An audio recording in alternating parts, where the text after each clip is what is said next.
Any thoughts on alternative titles for this book? Instead of Changes for Felicity, I just feel like the obvious one is No Country for Old Men, but it was taken. What about No Colony for Old Men? Too soon? No, never too soon. R.I.P. Grandpa.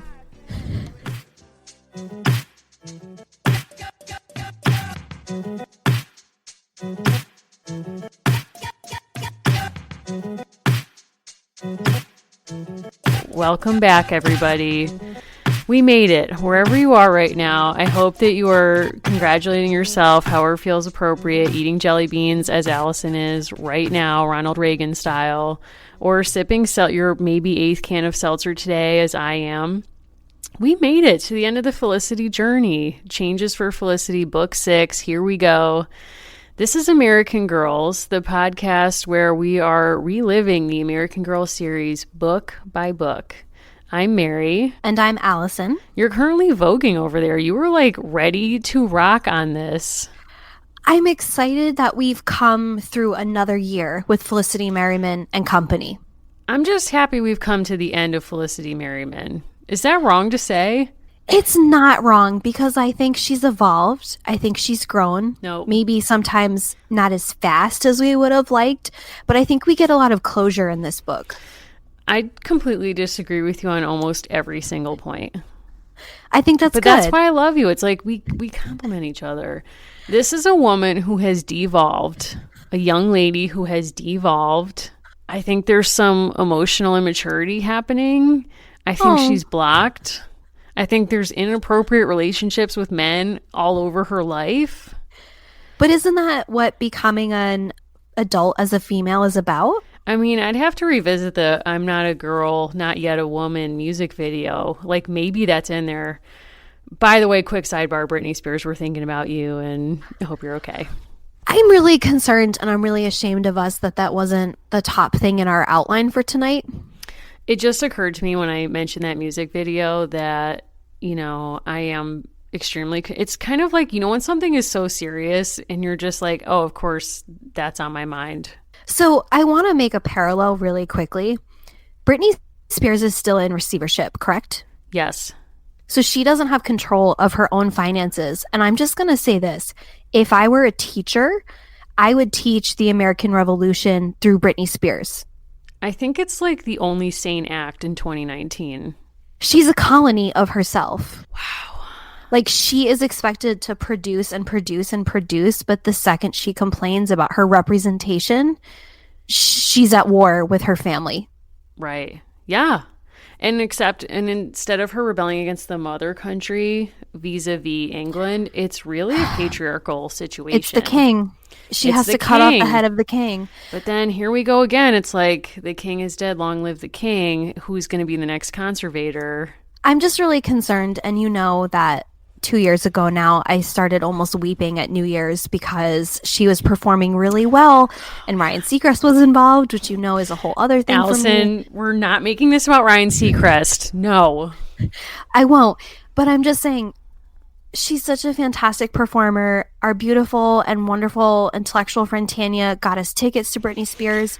Ooh, Thank you so much. Never you, forget. Never 2018. And we've just met a lot of people for whom Britney is transformative. And I'm just saying, again, maybe you didn't make that connection to the American Revolution, but that's what we do. That's what we do. Let me tell you something. I want you to pause this program on the condition that you're going to come right back, but please pause it. Take yourself into whatever music streaming situation you are a fan of. For me, it's Spotify. And I want you to roll Toxic. Okay? And I want you to think about this. Is that a song about anything other than the toxic nature of the relationship between Great Britain and the colonies? Allison, your thoughts? No, and I will say, I saw a fantastic open mic last week where someone said, direct quote, "I thought life had no meaning. Then I heard Britney Spears for the first time." Yep. And I think that spoke to me on a lot of levels, but I think part of why we're drawn to revisiting these books is we care about women characters with a lot of depth, and we just want to see that the right thing happens. And I want the right thing to happen for Britney. Yeah. I mean, look, when we saw her in concert, it was such a weird moment because I don't even want to get into this, but I will just say that Kanye West right now is holding these Sunday services, which claim to have some kind of spiritual, religious, Christian thing happening. I've read the New Yorker piece. I know even less about it now than I did before I read it, which I guess is what the author was going for. It makes absolutely no sense. That all is to say, that is something that was explicitly trying to be spiritual. We went to a Britney Spears concert. Yeah. Let me just say, you and I did the right thing, and we went in a denim on denim look to pay homage to one of Britney's, I'm cutting out the other person involved, landmark fashion achievements. I just want to be clear, by other person, you mean Justin Timberlake, not our best friend Tanya. Thank you. Yes. Thank you for making that clarification. We were a trio. Justin Timberlake, yes. Tanya always matters. She's a trio. She's part of our trio. People came out of the woodwork to this concert. We were seeing people in all kinds of every Britney look you can possibly think of. Multiple people wearing the snake, I'm a slave for you look. Multiple people in red latex. You know what I'm saying? People were weeping. This concert started immediately on time. I want to say that because I just saw Mariah Carey and it was 90 minutes late. Still love Mariah.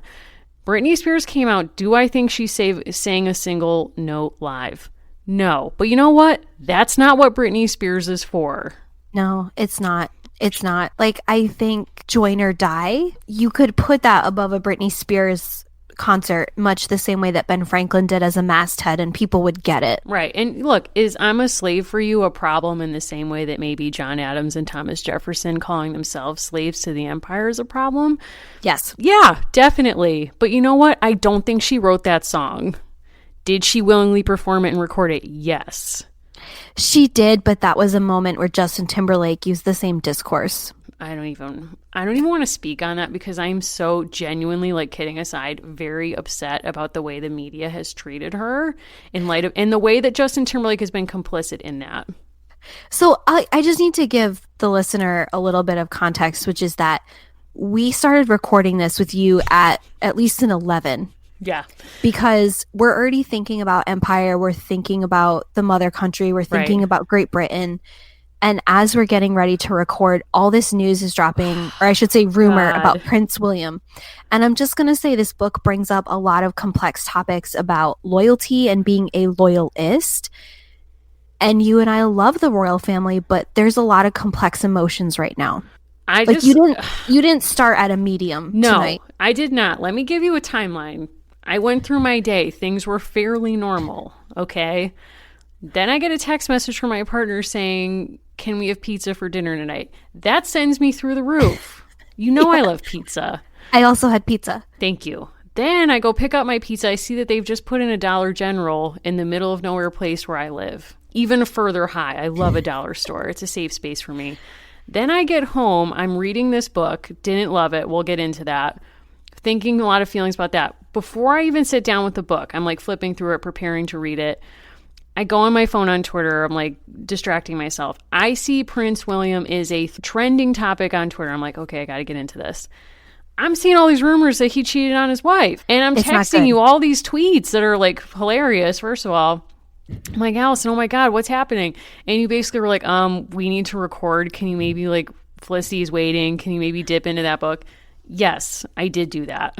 But it was tinged with these emotions about, you know, what kind of privacy should the royal family have? What do we owe these people, if anything? And it's like, did it color my entire reading of this book? Yes. Like, spoiler alert, did. Grandpa dies and he's a loyalist. While I'm reading this book and I'm like seeing these illustrations of Grandpa where P.S. he has a quixotic, mysterious hairline, not unlike a certain other loyalist British person. Oh my gosh, you went there. Yeah. Guess what? I did. I'm angry. I know. And I don't know what to feel anymore, Allison. I think Grandpa's cool. I'm not talking about Grandpa. Grandpa's magical white grandpa routine we will get into, but I'm upset. I am very upset. The British press has been very unkind to Meghan Markle. I agree. And they are not reporting on this at all. And let me just say, it's not because they have such high-minded virtues that they won't report on stuff they can't back up. No. They're reporting on everything. I read the Daily Mail every morning. Yeah. I mean, if you kept up with the recent Madeleine McCann documentary, you know they don't. They don't wait. They sure don't. So They fly with rumor. it's very upsetting. It's very upsetting. But yeah, I mean, the Prince William stuff, it's just, you know, as Twitter's noting, and as you reminded me, like, he's having a glowing down, and maybe that's karma. Yeah, I mean, I'm torn because I want that family to make it. They just released first year photos of baby Louis. And now this. We love baby Louis. Yes. And I'll say shout out to my mom, who's a listener. She's very upset. There's a lot of emotions tonight, but she's very upset because she's like, first of all, now the new baby, right? Meghan and Harry's baby. She's like, it could have been born on the Queen's birthday. Missed opportunity. Could have shared a birthday with Louis. Missed opportunity. Yeah, I mean, she's asking a lot of tough questions here, and her priorities are correct. You know, what's next is indeed the ultimate question. That's also kind of where we're left at the end of book 6 with Big F here. Let's give the people the publisher's summary so they can take this slow ride with us. Yes, and just know, like, at the end, we do have some more pop culture things to get to. Of course, we have a lot we have a lot we want to say about this book, so stay tuned.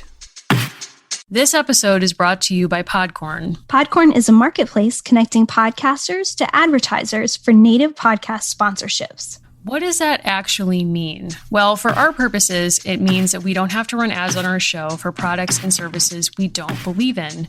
We take this community really seriously, so we've in an ongoing way been trying to match with products that actually meet our mission and our values and are things that we're proud to support. So Podcorn has been a really wonderful service where we've been able to log on to their site and find a bunch of advertisers who want to work with us that we're excited to work with as well. If you're a creator and you're looking for brands that you might want to work with, Podcorn is a great option. They have a marketplace mission to give podcasters transparency, creative freedom, and control. And you never give up exclusive rights to your podcast. Click the link in our show notes to learn how to sign up and to learn more about Podcorn. That's right. So just head over to podcorn.com and get started today. Unlike the latest episode of Game of Thrones, when we're recording, stuff is actually going to happen in this episode. That's a reference you don't understand. No, I've never seen it, but I do trust you. So here's the publisher's summary. For Felicity, 1776 starts off with good news. Her beloved horse Penny is going to have a foal. Felicity has one worry, Jiggy Nye. Classic. He's been cruel to Penny in the past. Will he be cruel to her again? Soon Felicity has more worries. Her family believes in independence for the colonies, but the family of Elizabeth, Felicity's best friend, believes in loyalty to the king. Suddenly, Elizabeth's father is jailed for being a loyalist. Will Felicity and Elizabeth's friendship survive the many changes that both girls face? The short answer is yes. The friendship is barely tested. We want you to know that in this book, we get a lot of dialogue and a lot of interaction between Elizabeth and Felicity. So we really get this granular look at their friendship in a new way. And we come to understand that the community has changed because loyalists are now being jailed. Mm-hmm. We also learn that Grandpa's health is failing. You know, he's not the cool grandpa in the garden anymore. He's falling ill. He's visiting the apothecary. Still don't get that backstory. And eventually he passes away. Then there's a very awkward conversation where Mr. Merriman asks Felicity what should be done with his, quote, property, which we know means Kings Creek, as well as people that he owns. Felicity does not want to move there. She wants to stay in Williamsburg, and she also wants to keep up her relationship with Elizabeth. At the end of the book, Mr. Merriman, Marcus, Ben, as well as members of Elizabeth's family are all preparing to leave for different causes. So Elizabeth's father is preparing to move to New York to be with other loyalists, and some members of the Merriman family and Marcus are going to be serving the cause. We'll also talk a bit more about the plotline with Jiggy Nye, who gets jailed for being a loyalist and is actually saved by Felicity, and he in turn then saves the horse that is calved by Penny, and her name is Patriot. Wow. It sounds like a lot happens. I was going to say, I want to give you some credit. You made it seem like a lot happened in the book when really there was just a lot of hanging around, feeling feelings. There was. You know. Good outfits. Good outfits. Really great outfits. I just want to start by saying in the last book, we praised Felicity as a Dr. Quinn medicine woman of 1774 to 76, whatever year we're in now. This book opens with her being unable to tell that her beloved horse Penny is preggo. But At the same time, and this is an evolution that we've seen over the course of the 6 books, Felicity, who hated anything domestic in book 1, now loves taking care of her younger sister. Right, but in a weird parallel to that, so we're told like she loves taking care of Polly, like she's super maternal and nurturing to Polly and to Penny. At the same time, there's a scene where grandfather happens upon Elizabeth and Felicity, takes them to go check on Penny, and he tells them that Penny is going to have a baby. And he basically says, oh, your father, Ben, and I have known for a long time, but they gave me the honor of telling you because they thought I would enjoy that. And then he says, let's go tell your mother. And it's just this really weird moment to me where it's like the women in the book are like are predisposed, or we're meant to believe they have no knowledge of any kind of reproductive practice, whether in horses or in humans, or like they need to be shielded. And it's very weird. It's either like they don't have the knowledge, or like they may not be able to, like we should delay telling them until we decide that they can handle it or that it's the right time. It's very strange. I didn't think I was going to go here so soon, but I'm going here. 2 words. Martha Ballard. Oh my God. Yes. So she's a colonial midwife who's also on Twitter now. Mm-hmm. You should follow that account. Laurel Thatcher Ulrich, who is a historian who for many years was affiliated with Harvard, wrote a book that we have talked about previously on your first podcast, Chapters. But she wrote this fantastic book about Martha Ballard's diary, which is a really, really important resource on what it was like to be a midwife in this same period. But even more importantly, it's a really good illustration of the ways in which childbirth and child rearing and really a lot of the lives of animals and farm life were worlds of women. Entirely. So this is just like a very bizarre reversal. And we're supposed to believe that Felicity is so in tune with the horse, but not with this. It's very strange. It's like, oh, is it because this is a part of womanhood that she, obviously has not experienced herself? But then she goes in the house and she's this natural, like, mom junior to Polly. It's extremely strange. And it's even more strange when you think that this was a series written by a woman author. Like the way that she makes these subtle, perhaps unconscious choices to privilege men's knowledge or like their intuitive intelligence is so strange to me. I just can't wrap my head around it. It's also weird that, so the revolution is very much like here now, right? It's not like book 1 where it still seems very far away. Like it's happening. And yet Grandpa, Ben, and Mr. Merriman are spending a lot of time gossiping about the family horse. Yeah, they just have all kinds of time. Even as we're told the store's never been busier, she happens upon the 3 of them like, I don't know, like we're trying to figure out when Penny's going to have her foal. Like, egads, like none of us can figure it out. And then also like in book 3, the militia is drilling left, right, and center everywhere. Everyone's in the street watching them march around. Ben maybe got his whistle then. Still unclear to me when that happens. He shouldn't have it. Their free black friend has completely disappeared from the picture.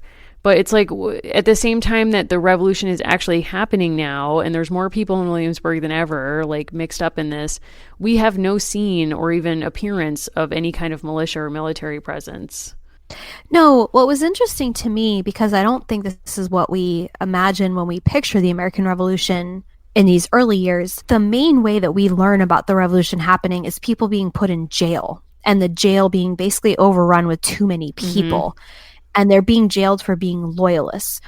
But we're not really learning beyond that what the tensions are or conversations people might be having about what they actually disagree on that leads to the jailing. Right. Like there's never any kind of conversation about policy or how that would show up in their day-to-day lives. It's just sort of like there's us versus them. And obviously we all know how we feel about and why we feel these ways, which is weird because there will be small moments in the book where Valerie Tripp will go way out of her way to explain something that everyone in the time would have known, obviously, presumably, like when Elizabeth and Felicity are playing with their dolls and grandfather says, what are their names? And Felicity's has like this very insane long name and Elizabeth's is just named Charlotte.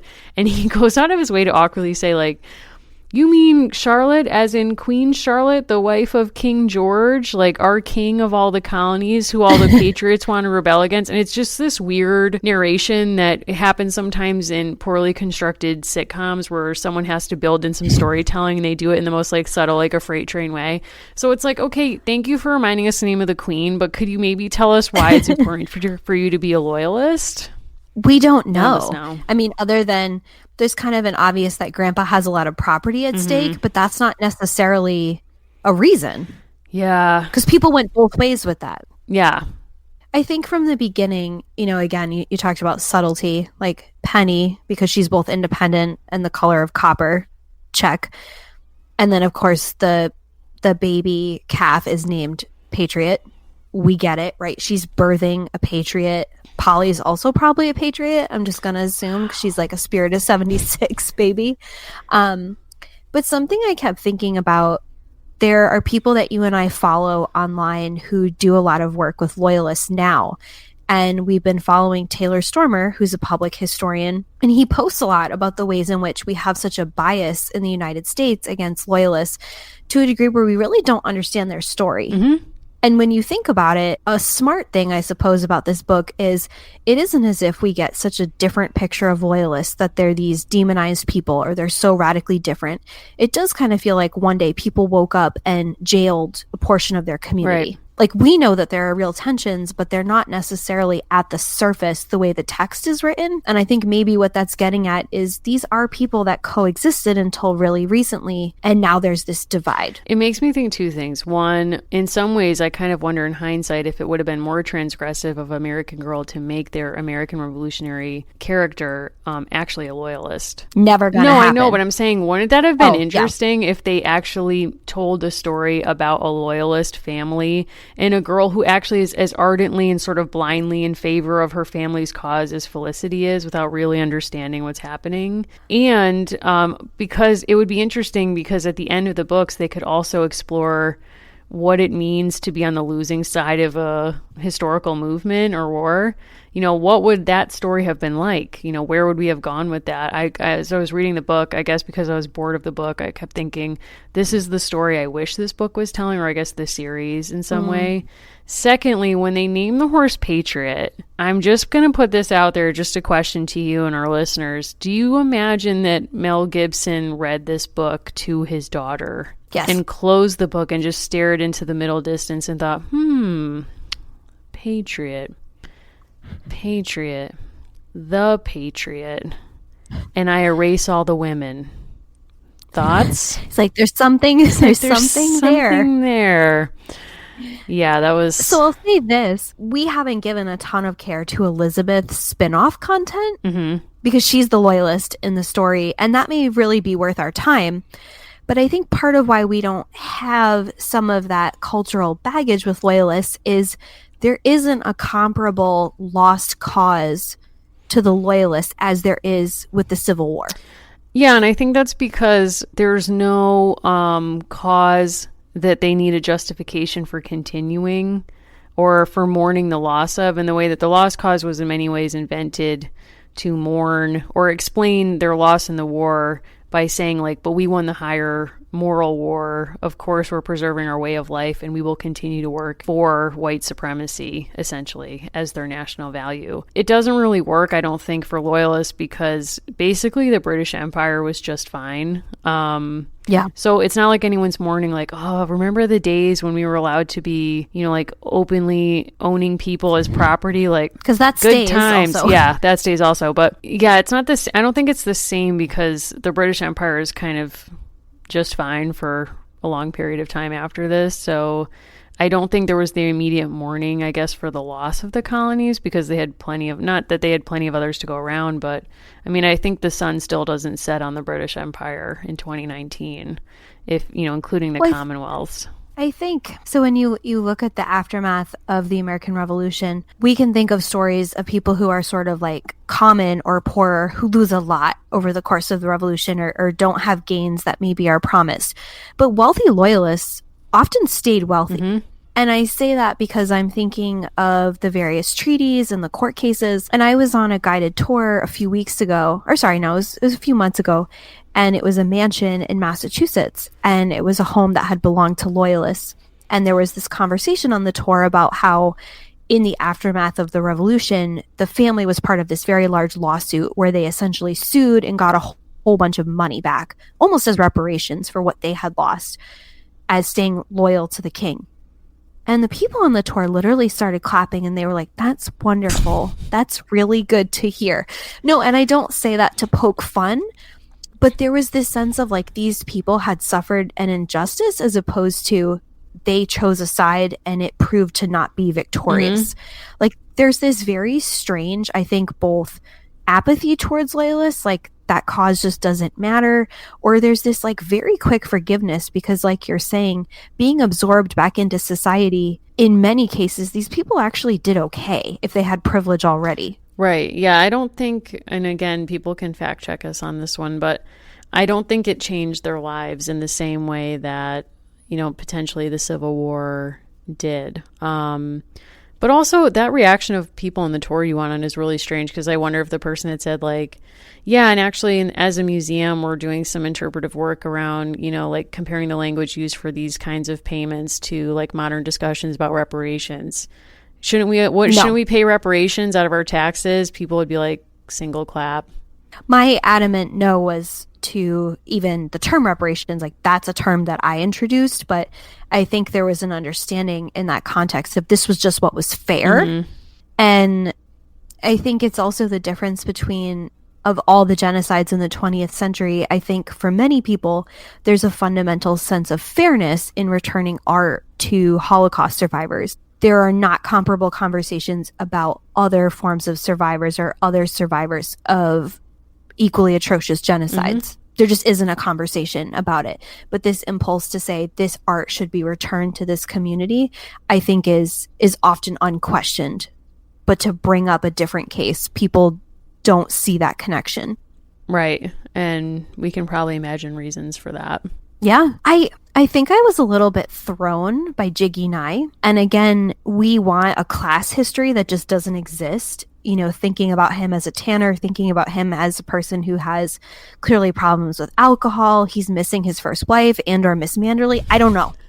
We believe that love is real. It's out there.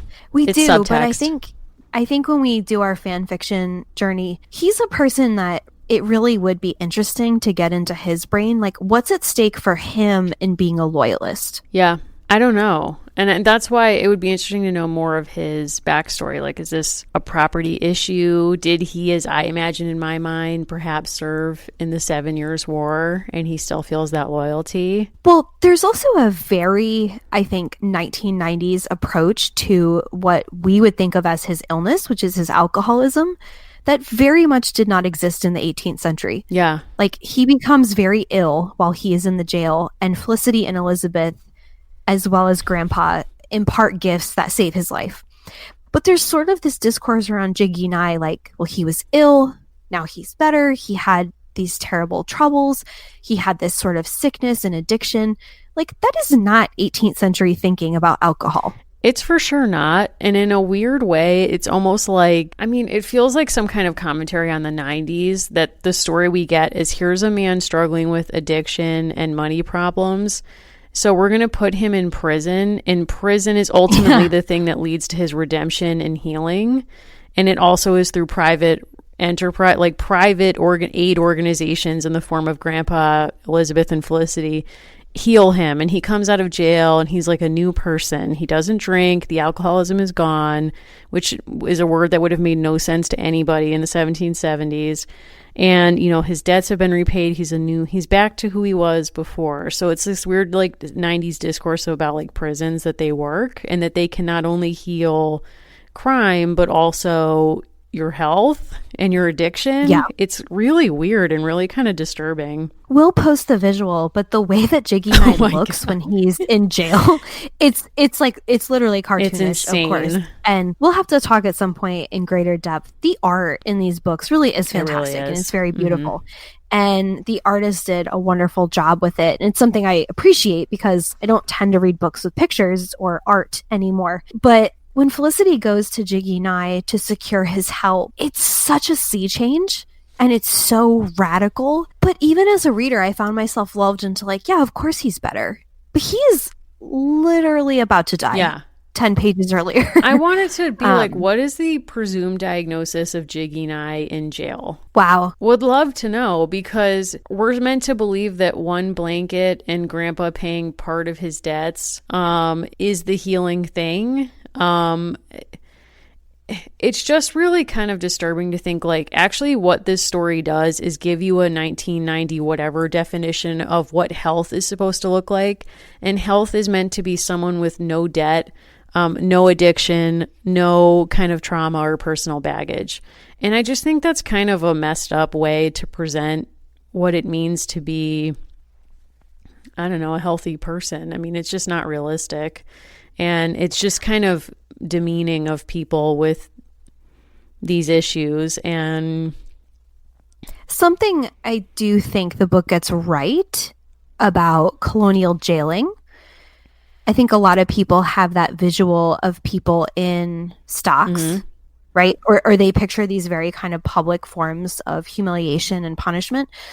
But I think something that it gets right that isn't of the 1990s is people had these very intimate and close communal relationships with people who they had jailed.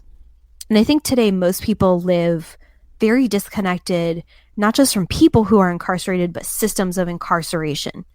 And I'll just say as an example, I used to work up the street from a very large for-profit detention center, but the way that it was constructed and the way that it was built, you literally couldn't almost see it. Like, we are very detached today, and that is also a product of the 1990s and even earlier. So, later centuries, we don't really on a daily basis, unless you know a person, have a lot of interaction with people who have been jailed or incarcerated in a prison. And this whole community is sort of buzzing around the jailed people.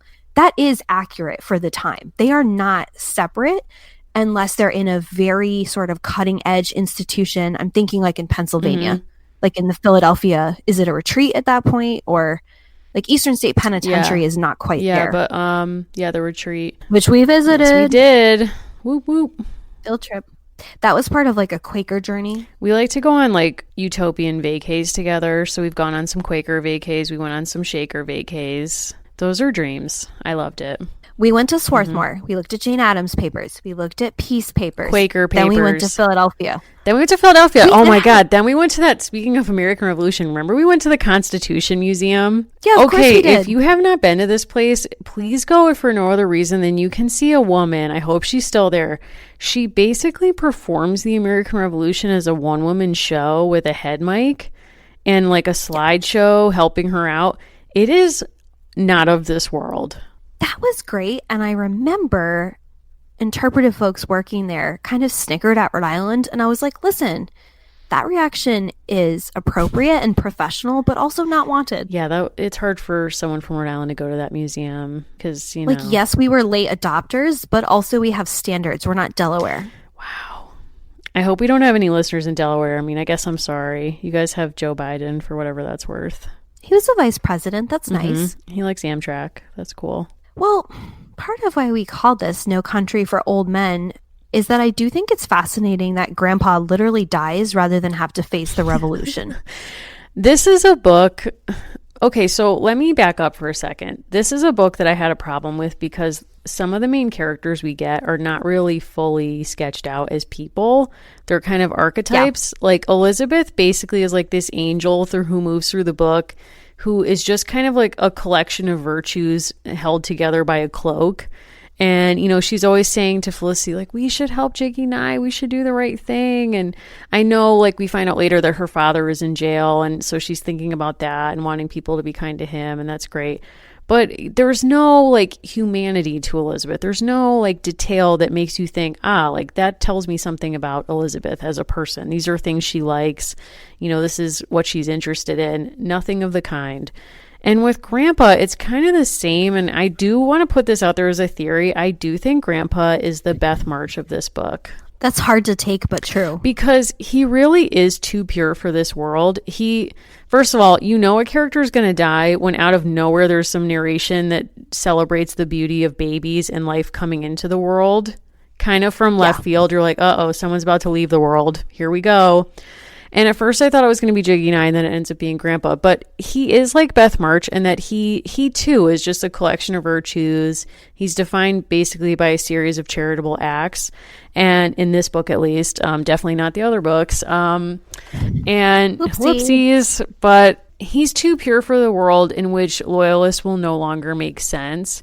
And actually his death doesn't even make sense. Like the nature of his illness also, it's like he went out in freezing rain. Yeah. And therefore he dies. Like, it's just... Did Mrs. Merriman not foreshadow that literally 3 books ago? Wow. What did she say? She had warned Felicity, and if you recall, Felicity said, "Aren't mothers silly?" Wow. That's her father we're talking about. God. Mr. Merriman and Ben apparently have no relations of their own. Wow. But that's her dad. It's just, it's not, I don't want to say this, but it's just not interesting. You know what I mean? No. It's not. I'm sorry. But we diverge here because Beth March's death is my favorite part of Little Women. Oh my God. Okay. No, let me rephrase why I'm sighing. I'm sighing because when given the choice between which March sister you identify with, you choose Beth March. Every time. Allison, she dies. Right, but she dies having lived the way she wanted to live. She never leaves. Felicity is Joe March. Mike. No, Allison, how dare you say that to me? No. Felicity is like the Aunt March as a child. She wishes. Yeah, Felicity's like Aunt March as a child where she's like, ooh, like the revolution. I remember I had a horse and, you know, I remember my vacays on a plantation and now my nieces are selling their hair for the union cause. Like, where did it all go wrong? That's my feeling. Also, but I will say it's just kind of like a bridge to meet you halfway. This scene in the 1995 edition, which to me is canon Little Women, I don't care about any of these other remakes. If you are not, I won't go into my personal fandom of Winona Ryder on this program because we frankly don't have the time, but it's intense. And I do think she's also been wronged by society. All of that aside, this scene in which Claire Danes dies. Can we just remember she did that hair commercial? No. And you were okay. We'll post a clip, but she did a very self-deprecating and demeaning hair commercial, and I think you were gone for like a week. I can barely form a sentence about this right now, and this was like a year ago. I texted you immediately while it was happening and was like, 911, what is happening in Winona Ryder's personal finances? Why can't we give her a MacArthur Genius Grant to just end this right now, whatever financial crisis she's in? Thirdly, I think it was an ad for Tresemme. I'm very upset by this. Like, I do not like it when women who have had issues in the past are forced to publicly make light of them, like of real trauma, to, you know, be solvent. I don't know the situation of her life. I know she was raised on a commune, and that's hard. But I will say that she brought a certain something to Joe March. It was L'Oreal. Oh my God. All right. Well, if people they probably won't carry us. If people on the show would like to boycott L'Oreal, I don't want to boycott L'Oreal. I think if we all want to boycott L'Oreal, let's support Winona instead. So the line was, everyone loves a comeback. And it was sort of a wink to her own previous misfortune. I don't like that at all. No, I don't either. That's wrong. It's so upsetting. Because you know what? It's like Claire Danes gets to go on and do whatever. Kirsten Dunst is married or marrying that guy from Friday Night Lights, and I have many questions about that relationship, but she's been fine. Winona Ryder. I'm proud of her. Winona Ryder should be able to also have a glow up in the same way that all of them have.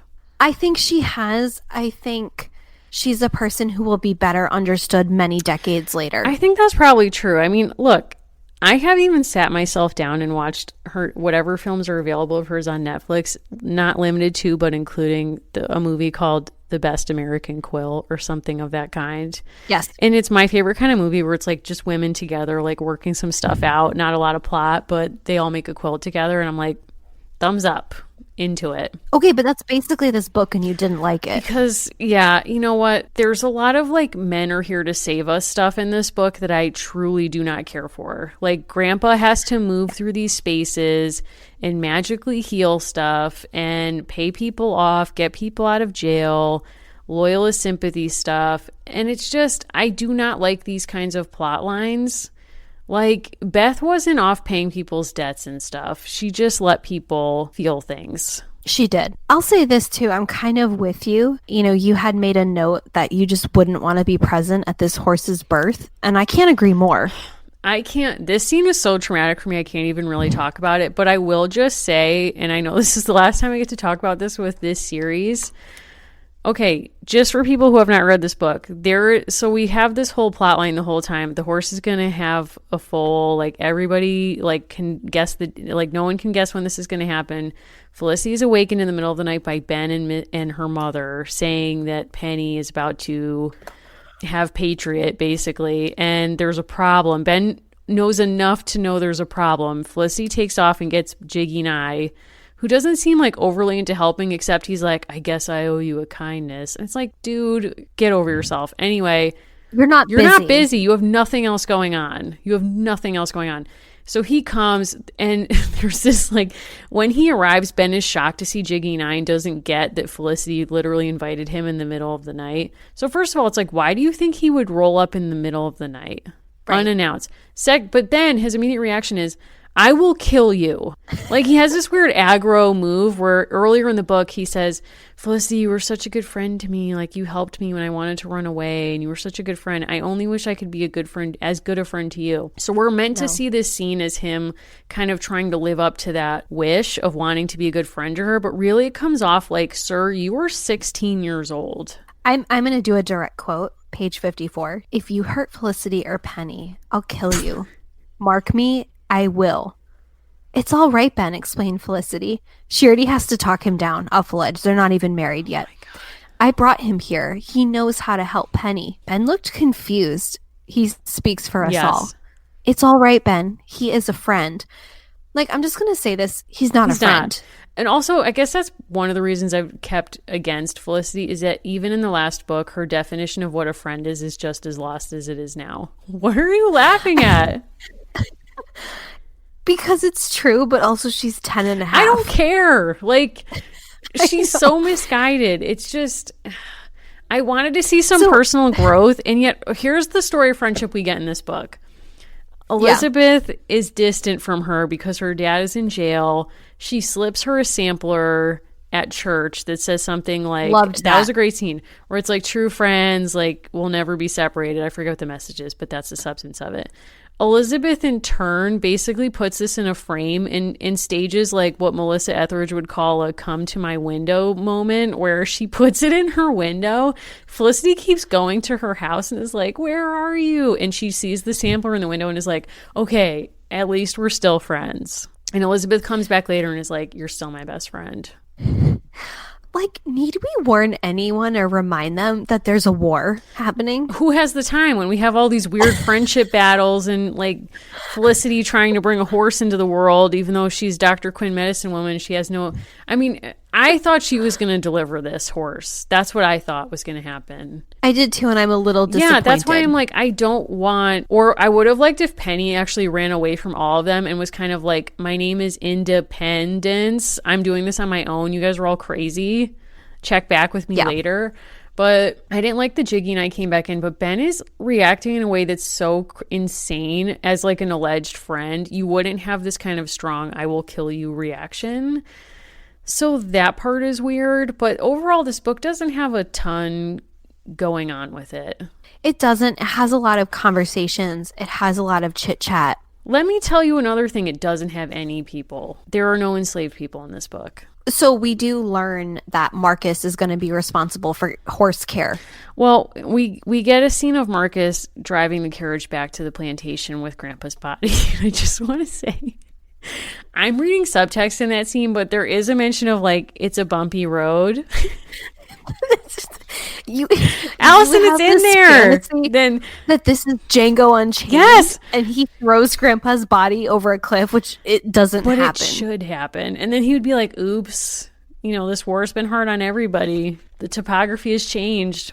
But the last scene of the book, okay, there are no enslaved people in the frontispieces. Again, Penny is a centerfold. Totally. Why not? We're in the last book. But the last scene of the book.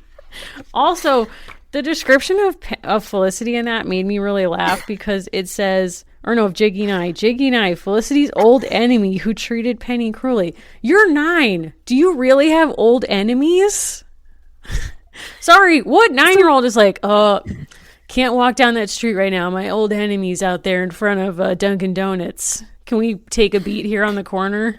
Well, with friends like Felicity, who needs enemies? Yeah. If I saw Felicity walking down the street, I'd be like, 1, don't want to hear any horse talk.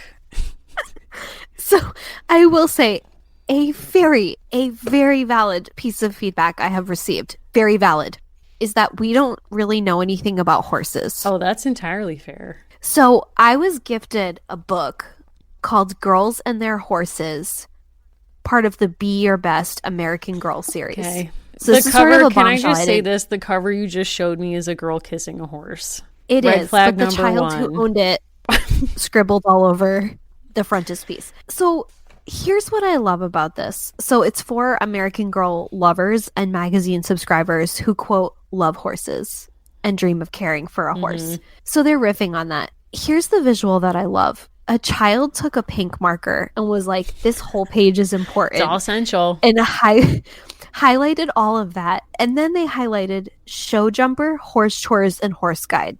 So some very, very smart young person was like, these are the pages I need to get me on the way to a horse. So I bring this up partially because we have to give a huge shout out to one of our listeners who bought, how many books do you want to guess she purchased for us?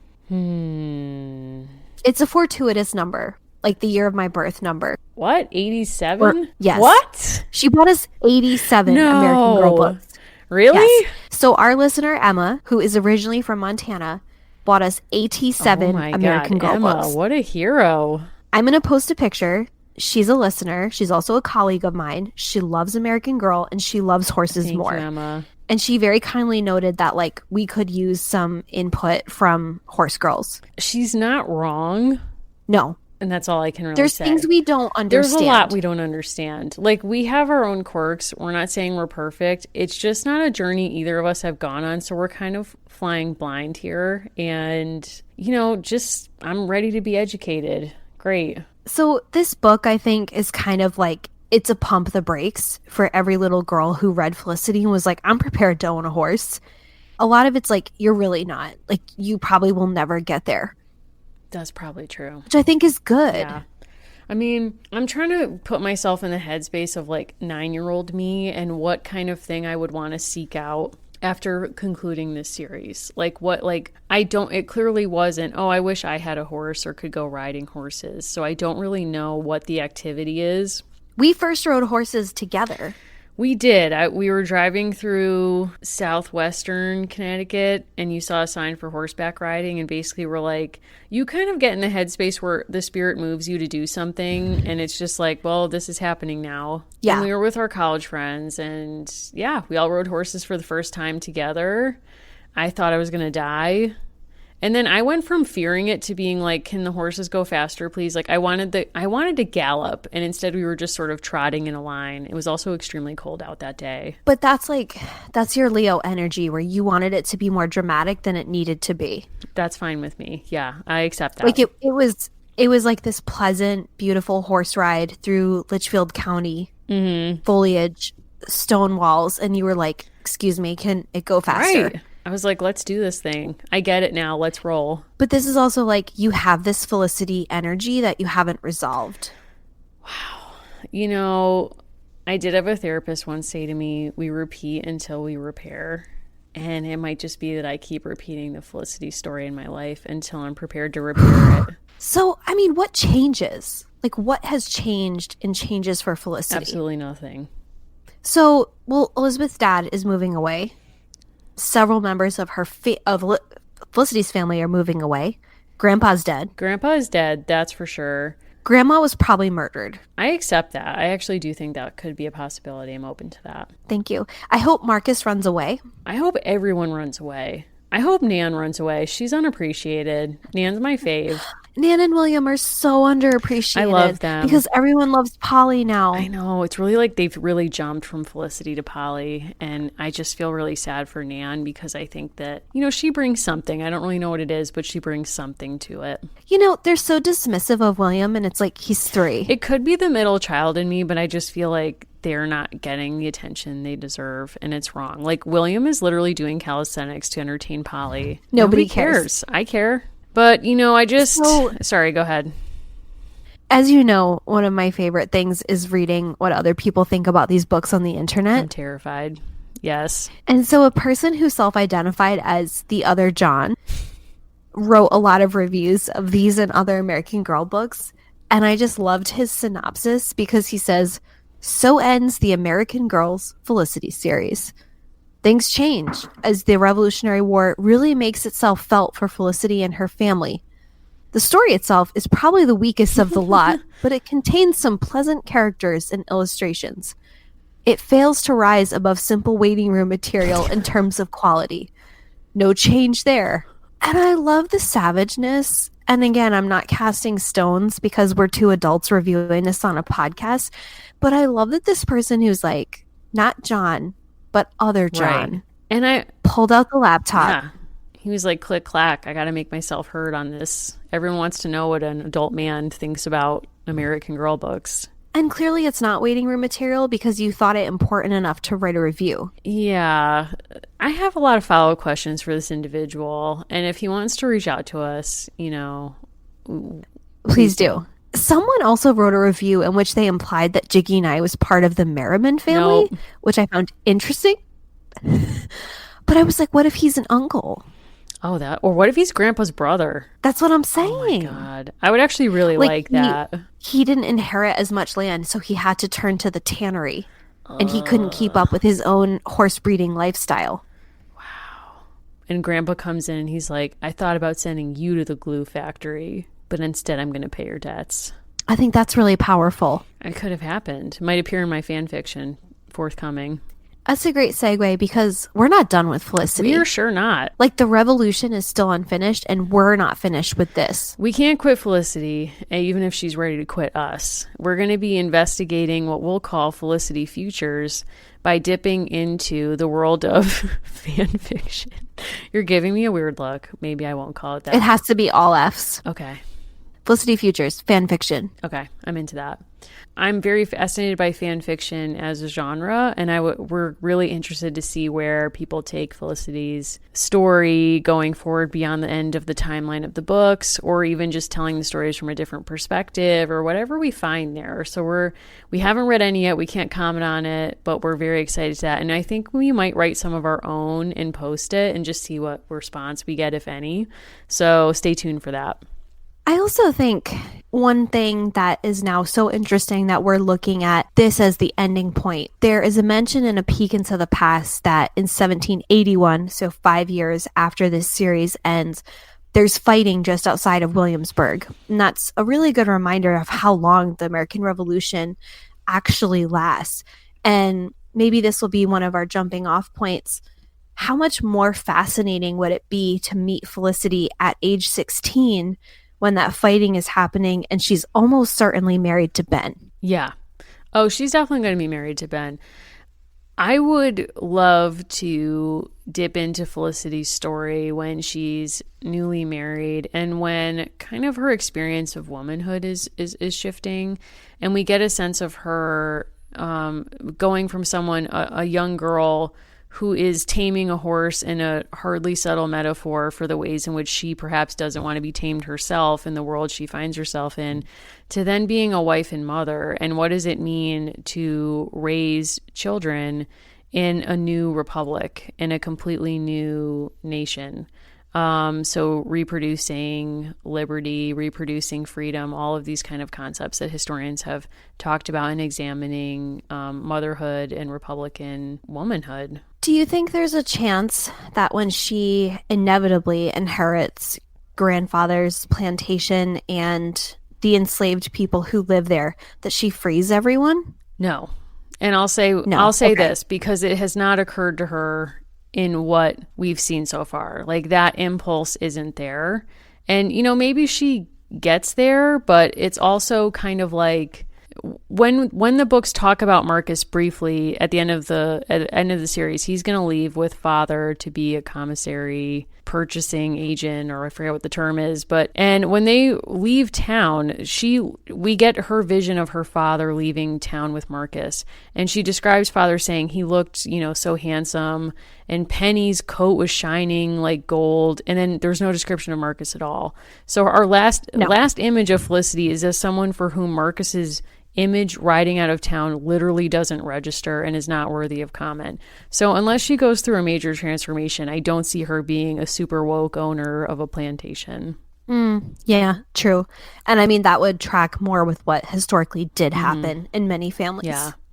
I mean, I see her maybe in her lifetime going on that trajectory of maybe not necessary evil to positive good, but thinking about slavery as kind of a necessary evil that she's prepared to live with for the length of her lifetime, or just sort of take on the opinions of her husband. So maybe the question we should be asking is, do you think Ben is someone who would free the slaves that Felicity inherits? No, because I think he's George Washington. He's a social climber. Yeah, I agree with that totally. He's ready to ditch the store and have some other underling run it as he has. Right. Yeah. Yep. I don't question that for a second. Totally agree with you. So we did also ask for people to reach out to us via Instagram if they had any thoughts, theories, or ideas. So I do also want to share that. Yeah, let's hear it. So we got some really great feedback from our friend, who you can find at Rebuilding Ballet. And her question was similar to ours. What's next for Felicity? I was a little sad when her OG series ended. Did the extended books or AG world guide any more detail about her life, or just what historically would life for Felicity be like during the war? And she also was curious if she and Ben would end up together. I think those are all great questions, and I think in some ways we are cutting her off right at the most interesting time, but I think they're cutting her off right before her privilege would really start to be checked. So you think of, there are all these stories about Abigail Adams and the way that she keeps the family homestead going while John is away for the revolution and away as a diplomat afterward. They're still in a relative state of privilege just because they have resources through John and their networks. It's not easy. Their privilege is cut back. They have less. But that would be a harder story to tell and a different story. Yeah, I agree with that. We also had another piece of feedback from our friend Squeezing Moments.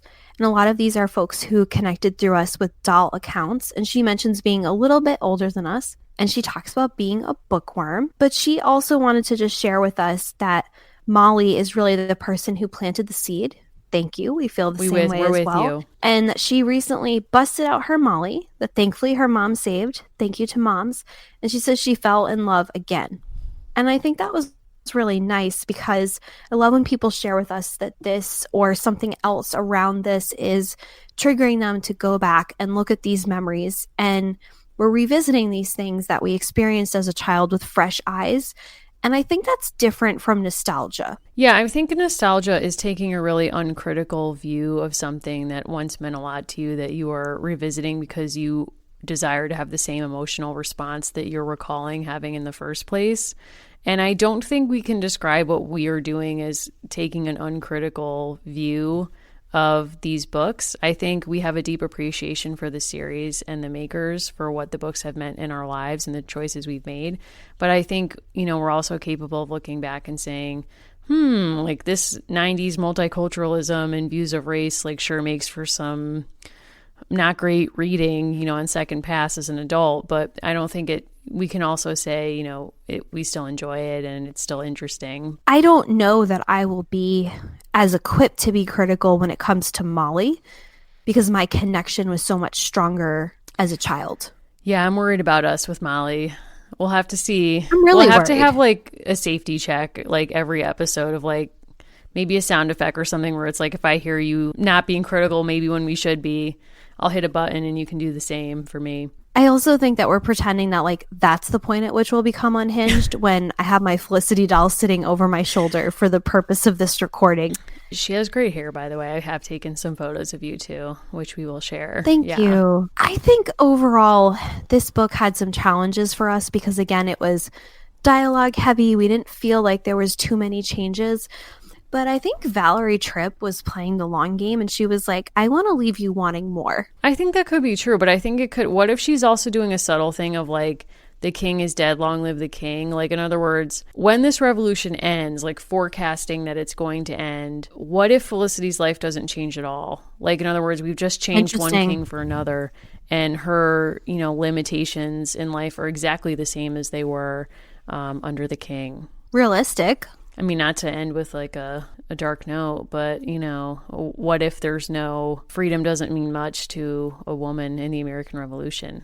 Unclear. I'm thinking about revisiting a book that I read a couple of years ago, I think you read too, called Parlor Politics by Catherine Alger, where she talks about the ways that women, it's a nice pairing with Revolutionary Backlash, which I know we mentioned a few weeks ago. And it talks about elite women in particular and the ways that they tried to involve themselves in the politics of the early republic without having the increased standing that maybe some women hoped that they would get through the revolution, but didn't really materialize, but using kind of social spaces and conversation to help their husbands or their own causes, you know, Dolly Madison, of course, being the most prominent example of this. I would also recommend No Constitutional Right to Be Ladies by Linda Kerber. Totally, yes. Really anything by the Curb. I love the Curb. Her. Oh my God, hero. We did meet her. She's amazing. But part of why that book will speak to this conversation and an earlier one that we had for this recording, there's a lengthy series of passages and cases about women who were loyalists and what happened to them after the war, because under coverture, they were legally covered by their husbands. So if one's husband was a loyalist, you were considered a loyalist. At the same time, women weren't thought to be political subjects. So some women were able to sort of circumvent the punishments that were inflicted on certain loyalists, almost with this understanding that basically as ladies, and so again, we're not talking about people who are unfortunately disadvantaged. We are not talking about people who are disenfranchised, but certain kinds of women were able to make this claim that they were essentially outside of politics and then retain their property. So that's also pretty interesting. Also Taxi and Bodhi. If you don't know Taxi and Bodhi, this is the book for you. We did have one more recommendation aside from the Martha Ballard, and we'll link to that.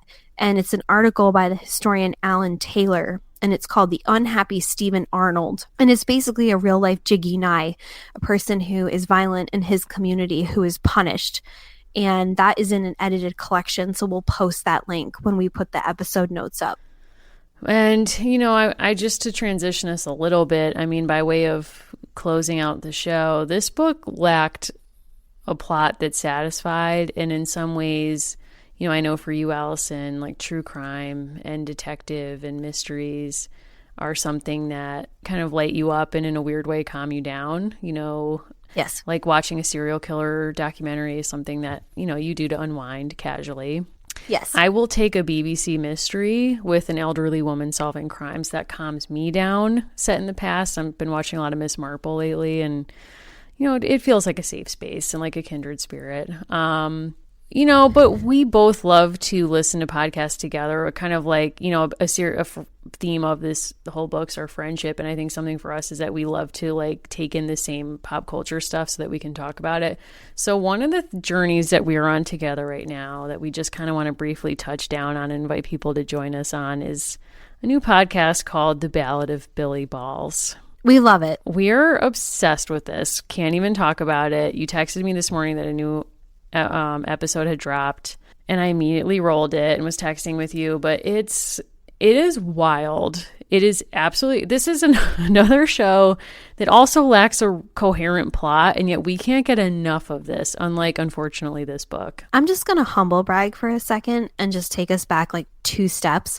So it's hosted by Io Tillett Wright, and Io is perhaps best known to many people who watch television as a former co-host of the TV show Catfish. That's correct. We should note a guest co-host. It was when Max went off to make that DJ movie that unfortunately was not successful. Literally one of the least successful films of all time. I think it was the least successful film of all time. But speaking of film, and this is where my humble brag comes in, the consistent host, Neve Schulman, made the documentary Catfish. I saw Catfish in theaters. Before anyone knew it was a verb, I saw it in theaters. I'm just saying. This is a weird flex, but I respect that about you. You know, you're just like a hipster that you were onto this before anyone else. I'm only a hipster about crime. Okay. When people mention a case and it's like, oh, you've probably never heard of it, it's like, try me. Like, oh, you want to talk about the genesis of late 20th century clown fears? John Wayne Gacy, what do you want to talk about? I don't do clowns, so I will not be asking any follow-up questions about that, but I do respect this about you. And I do want people to stay with us because I know news is going to be breaking about this. We started this at a hysteric fever pitch. By the time this comes out, by the time we reconvene as a world, we could be grappling with a broken up Kate and William. I mean, they have 3. Like, she could get a last name again. That's true. That is true. I mean, Windsor technically is their last name, but I mean, does anybody actually use that? No. I mean, that's the whole point. Like, when I sign junior ranger certificates, I just put my first name, and I always say it's because I'm like Cher, and then I know if they have a sense of humor if they respond. Well, I mean, if they're children, they might not, like know who Cher is. Yeah, it's not for That's them. on them, though, honestly. What are we teaching in these schools? What am I teaching? Yeah. And I hope you'll stay with us as we continue to do just a little bit more with Felicity, because we are not done. Oh, we're not even close to done. We will entertain additional topics that do not start with F, but we do prefer fan fiction and the like for Felicity. Correct. And if you've been with us on all of these books in Felicity and you have your own questions or comments about the Felicity series, please send them to us in our various social medias and email, which Allison will read off to you, and we will discuss them on the show. So, Allison, how can people reach us? There are many ways to reach us, and we love when you reach out to us. So we have an email address, which is americangirlspod@gmail.com. You may also follow us on Facebook at American Girls Podcast. On Twitter, you can chat with us, send us a message. There, we're a Girls Pod. And last but certainly not least, we are also available on Instagram at the American Girls Podcast. I sincerely love every single direct message. I love every contact that we have with people. And to those of you who spent some time in, I'm sure, your very busy lives this week, sharing our podcast, reviewing our podcast, getting the word out, I can't tell you how much we appreciate that. We really do. I mean, it's so moving for us when people we don't know are sending us emails or contacting us and writing reviews on the iTunes store. It's just really cool to see like this kind of community that the show has kind of brought together, and we're just really happy to be part of it. We listen to a lot of female-centered and female-voiced podcasts, and one thing we promised ourselves we wouldn't do would be self-deprecating that no one would listen to us, but it is also validating that people do listen who aren't our moms. So yeah, that's been really fun. And we are working on a website that's coming soon-ish. Woo. And where can people find you? You can find me on Twitter at Mary Mahoney123 or on Instagram at Mimi, M-I-M-I, Mahoney. You can find me, I use my first and last name for all my handles. So I am Allison Horrocks on Instagram. That's also where you can find me on Twitter. And you can email me at the same. Well, everyone, changes for Felicity, but not changes for our show. We're going to be doing a couple more Felicity-centered episodes. Not a girl, not yet a woman. Brittany, we are thinking about you.